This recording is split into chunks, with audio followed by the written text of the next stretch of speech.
I've been writing songs for over 20 years, and over that time I've had a lot of struggles. There are just some things that make the process less enjoyable than it needs to be. But recently I've discovered some amazing apps and websites that can make songwriting really simple and take away the mystery of music theory. I've taught thousands of people how to write songs, and these really are the best of the best tools. So let's start with number 4, a really fantastic, simple and free website.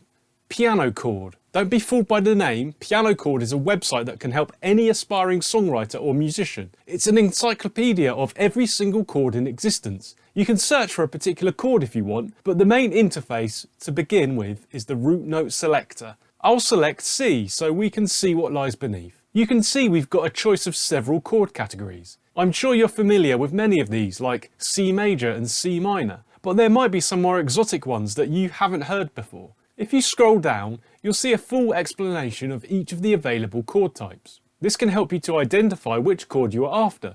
Maybe you heard someone mention a chord type before, but wanted to learn more. It also allows you to communicate with other musicians about the sorts of chords that you are working with. I'll click through to the C major chord now and reveal the main interface of Chord. The first thing that draws your eye is the piano diagram.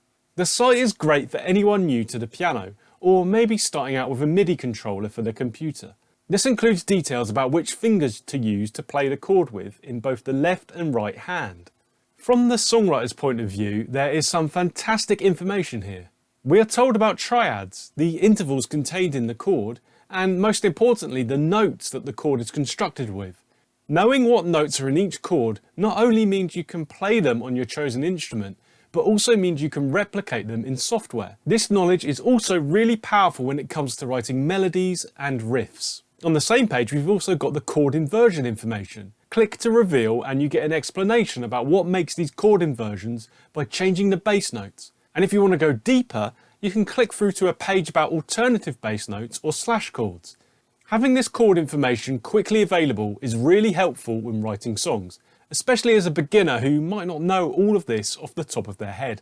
Because of its simple layout, the website loads well on all device types, from small mobile screens to large computer monitors. This makes it an essential bookmark for songwriters of all levels. I'll put a link to the website in the description below. Now let's move on to another must-know songwriting tool. At number 3, it's Scalar 2. Scalar 2 is a music theory tool that is really popular with electronic music producers. It gives you access to a world of new ideas, expressions and melodies. It runs as a VST plugin. This is just an app that you open in any piece of music production software in order to give you extra functionality. If this seems a bit complicated, there are loads of videos here on YouTube which can help you.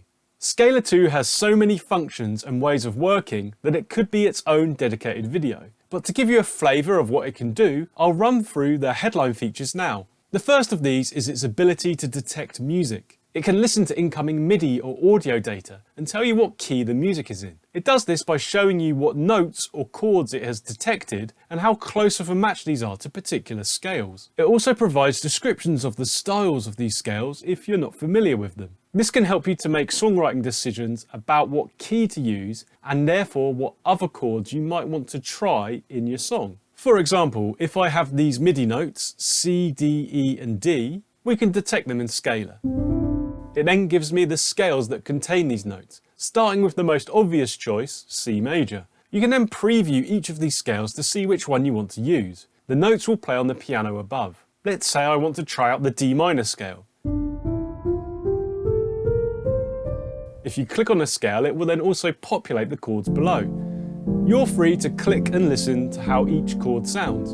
And if you want to start to develop some chord progressions, then you can drag chords below and create a pattern.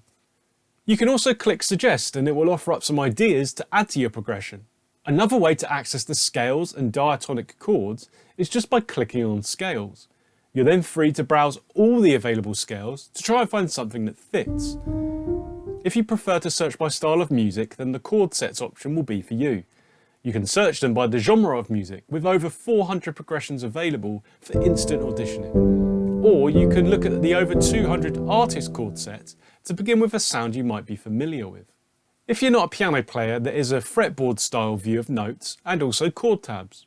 You've also got countless options for voicings, modulations, and loads of other ideas for your music. If you do any music work in audio software, regardless of genre, then I strongly recommend giving Scalar 2 a try to turbocharge your inspiration. I'll put a link in the description to learn more. We're flying through the inspirational apps with the next choice at number 2, Mindful Harmony. If, like me, your favourite thing about music is chord progressions, then this is the app for you. It helps you to write amazing chord progressions, even if music theory feels unfamiliar to you. The main interface is split into two sides. On the left is where you can build your chord progressions in a nice, simple grid structure. On the right is where chord selection and visualization happens. At first, you're presented with a circle, which can be a bit intimidating. But don't let this overwhelm you, as you don't need to understand this to make full use of this powerful app.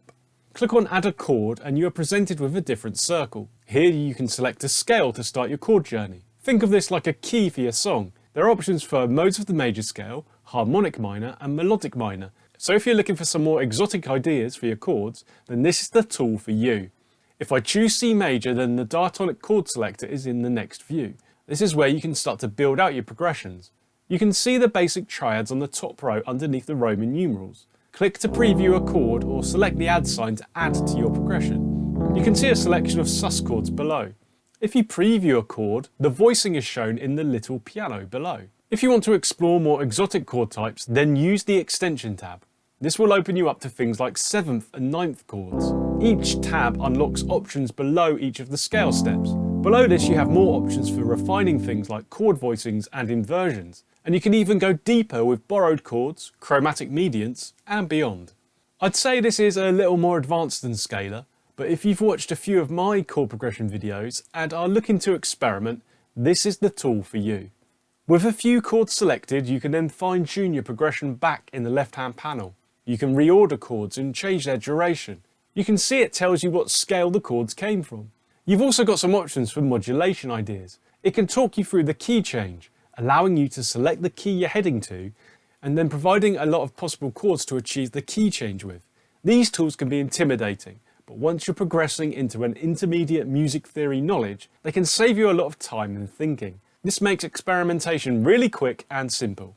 I'll put a link to this below if you're interested. And now we get to the number one tool for songwriting this year. And if you've followed this channel for any length of time, you might have already guessed what it is. It's called Hook Theory, which is a suite of tools that can transform your songwriting. The main tool in this suite is HookPad. There's a link in the description if you want to try HookPad out for yourself.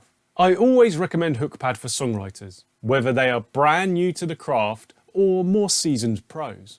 It allows you to quickly see what chords are in a key and add them to your song. Then once you have some chords selected, you can see what notes are in each chord. This makes writing complementary melodies a breeze. You have a range of playback sounds to fit your style of music, and can also add lyrics. These are syllable matched to any melodies you write, which gives you a great visual representation of your song. You can also sort your song into different sections and rearrange the structure easily and simply. You can then save the song and export it as a score or a tab. Or you can simply share a link with someone else, which makes collaboration straightforward. There are loads more options if you want to go deeper with HookPad. I'll link a video at the end of this if you want to learn more. Other tools in the Hook Theory suite include the Theory Tab database and Theory Tab Trends. The database has over 50,000 songs in it. You can instantly listen to the song's chords and melody played on piano or along with the YouTube video. You can then open these directly into HookPad if you want a great starting point for a new song. Now, you obviously need to be careful with directly copying other songs, particularly melodies and lyrics. But what I find useful is looking for patterns you can apply to your own music. For example, how often do the chords change and what progressions are being used? Are there any interesting rhythmic elements in the melody that I can reuse? This is what inspiration is all about. Parts of songs that you find interesting can influence your own music and get you out of a creative rut. There's a link to the Theory Tab database in the description below. It's completely free and a huge resource to supplement your songwriting. Having access to this world of music knowledge will definitely be a game changer for your songwriting. You can use the Theory Tab database to get inspiration as previously mentioned, but there is another way to navigate this resource that is a real game changer. It's called Theory Tab Trends. Again, it's completely free and I'll link it in the description. When you start, all the action is on the left-hand side of the page. Use the drop downs to select the key of your song, then click on the first chord you have, for example C major. You'll then see a list of songs that contain that chord, and this diagram which gives you options for the next chord, with percentages of songs that use those chords in that order. Now click on the next chord. I'll go for F major and then G major. You can then pick one of the next chords to try in your song and continue the process, or you can move across to the song list. For example, I'll click on Space Oddity by David Bowie. Now you can see that song load up on the right, where you can play the song if you want. So in this example, maybe I'd try an A major chord after C, F and G. There's also another option within Trends which is really useful. If under the key letter you select Rel at the top, then you get a slightly different view. Now you're presented with options labelled as Roman numerals. This pulls all of the songs for that key type and shows you how different types of chord function relative to one another. This is where Roman numeral chord analysis is really useful. As before, if you click on a chord, it'll open up and keep presenting options by popularity and then songs containing those chords in that order. Remember that these aren't just basic major and minor chords. And if you click Other, you'll be presented with all sorts of choice. This is great for exploring new chords and ideas. The problem with using all of these new tools is it can become overwhelming. If you want a no-nonsense guide to start using the #1 tool HookPad, then you need to watch the video on screen. This will cover everything you need to write better songs.